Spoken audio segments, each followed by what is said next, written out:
Fala pessoal, tudo bem? Você vai saber por que o Palmeiras está largando na frente em relação aos outros clubes de São Paulo, talvez até do Brasil. Os bastidores do Verdão durante essa quarentena e a preparação para o retorno, você confere nesse vídeo. Eu sou o Chico Garcia, inscreva-se no canal e vamos juntos!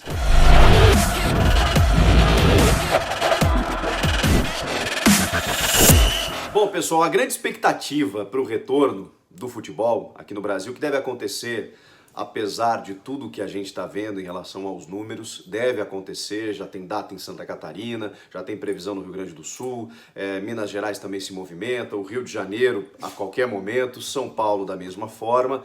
Apesar de tudo, quando o futebol voltar, e se não voltar mês que vem, vai voltar ali na sequência, existe uma grande dúvida de como os clubes irão retornar. A gente está monitorando na Europa o retorno de algumas ligas e vendo, por exemplo, que no campeonato alemão tem uma intensidade que até foi mantida, né, mas também com algum reflexo em relação às lesões, toda essa readaptação, de que maneira os clubes vão conseguir driblar uma paralisação que nunca aconteceu.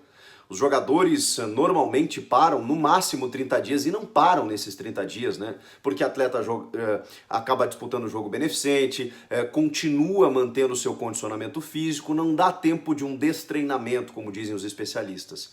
Nesse caso não, a gente está falando de 3 meses de parada. Isso nunca aconteceu. Sem o jogador, sem o atleta ter à sua disposição equipamentos e um nível de intensidade para manter realmente o seu condicionamento físico de atleta, que é diferenciado, ele é um atleta de alto rendimento e tem uma diferença na sua preparação, isso é inegável. E a gente se questiona de que forma os clubes estão usando essa paralisação para tentar minimizar um pouco esses efeitos que podem ser negativos e quando o futebol voltar, quem vai levar vantagem sobre determinado aspecto. E eu queria destacar o Palmeiras. Por que eu queria destacar o Palmeiras? Eu até não sei se outros clubes não estão fazendo algo parecido do que está fazendo o Palmeiras.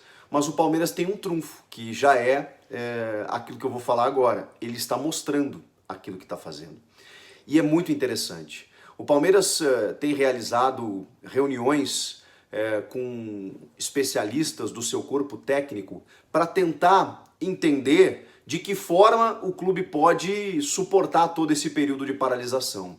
Já foi uma novidade, pelo menos eu não vi outro clube fazer assim, quando os preparadores físicos e os fisiologistas se reuniram na academia e de forma virtual, de forma remota, começaram a monitorar todos os atletas dentro das suas casas, dentro das suas realidades, né? O Dudu correndo na varanda de casa, o Felipe Melo tem um espaço maior, conseguiu fazer lá os seus abdômenes, as suas flexões e o que foi possível, né, dentro do espaço que o jogador tem, mesmo não sendo dentro da academia, mas um monitoramento constante com treinos diários.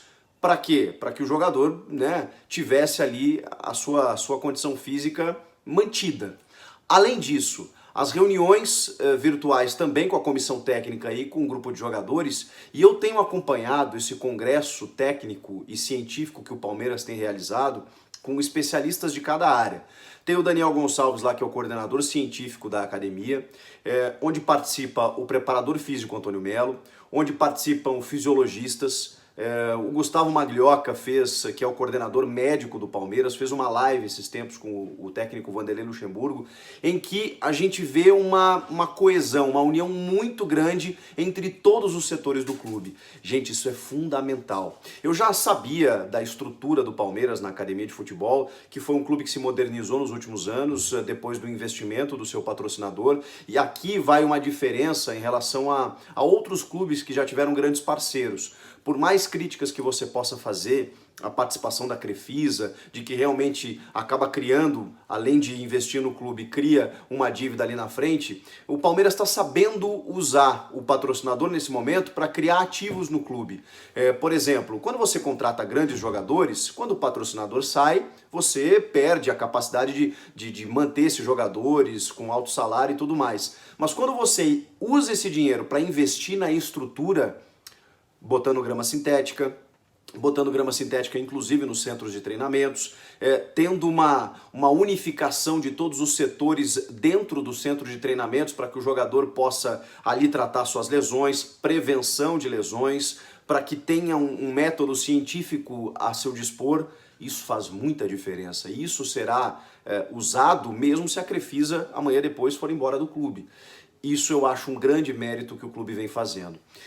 O Cícero Souza, que é gerente técnico lá do clube, falei com ele há um tempo atrás, e ele me dizia que são 14 áreas, né, que ele gerencia ali, que todas têm que estar muito bem definidas, envolvidas, unidas, e é claro que o torcedor só olha o resultado final. A gente também, como jornalista, né, porque é o que acaba sendo a razão de ser do clube, mas tem todo um aparato por trás, e o Palmeiras está mostrando isso. Está fazendo questão de mostrar isso. Eu tenho acompanhado esses debates sobre métodos físicos, porque também é uma novidade para eles. Esses caras que estão cuidando da parte física dos atletas de alto rendimento, apesar de toda a experiência que têm, eles estão avaliando que o momento é atípico e que algo precisa ser modificado. O Vanderlei Luxemburgo, nessa live com o Gustavo Maglioca, ele chegou a dizer que no início ele até tinha tido uma ideia lá para fortalecer a parte tática, assim que o time voltasse, né? Por quê? Porque daqui a pouco tudo aquilo que ele passou no início do ano podia ter sido esquecido, e ele disse que abdicou já dessa ideia. Ele vai priorizar a parte física, e que a parte tática ela será mais na conversa. Porque quando o futebol voltar, o calendário nosso, que já é inchado, ele continuará apertado. Na Alemanha, na Hungria, em algumas ligas que já voltaram, estava tendo jogo de 2 em 2 dias. Não sei se isso vai acontecer aqui, mas que seja de 3 em 3, haverá um desgaste inevitável. E o jogador precisa estar preparado para isso. Então, o Vanderlei Luxemburgo já entendeu que ele vai precisar mudar o método dele, vai ser muito na conversa daquilo que ele já passou para os atletas, né, e deve continuar passando nesse período, mas o treinamento ele será mais na parte física, para o jogador suportar a intensidade do que vem pela frente. O preparador físico Antônio Melo, que trabalha há anos com o Luxemburgo, que tem um currículo enorme também, muito experiente, também entendeu dessa forma.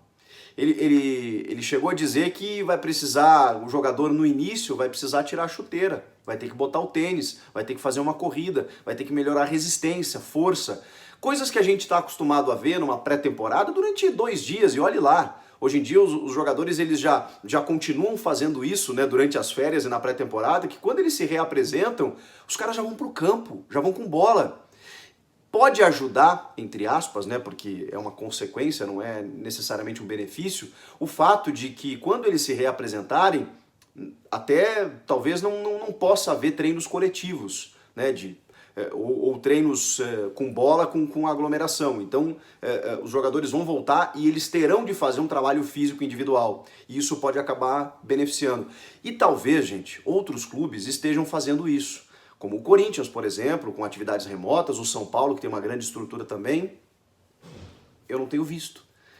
E o Palmeiras ele tem mostrado isso, ele tem mostrado uma preocupação com a ciência, com a união de todas as áreas, para chegar lá no produto final. A gente sabe que o futebol, você faz tudo para dar certo, e se a bola não entra, parece que está tudo errado. Mas é assim. Mas você tem que dar a estrutura para que a coisa aconteça. E aí o resultado não vem por acaso, vem por todo esse trabalho. Pode ser que venha por acaso em um ano, em um jogo, dificilmente num campeonato. Você vai ver que a estrutura sendo montada para isso é que vai fazer a diferença lá na frente. Então, gente, eu tenho observado o que os clubes estão fazendo nessa parada, e o Palmeiras me parece que está um pouco à frente, até mesmo na visão, na organização, e a gente vai ver na prática, evidentemente, né? Mas me agrada muito esse pensamento mais racional, organizado, profissional, de inteligência, de ciência, de unir todas essas áreas em prol do futebol. Claro que o que importa é bola na rede, você sabe disso, né? Você é torcedor, mas eu acho que o que está sendo feito lá merece todos os elogios. O que vocês acham? Vocês concordam com isso? Você acha que o clube o seu clube aí está fazendo algo semelhante? Aí conta pra mim, comenta aqui embaixo, inscreva-se no canal, eu volto na próxima. Tchau!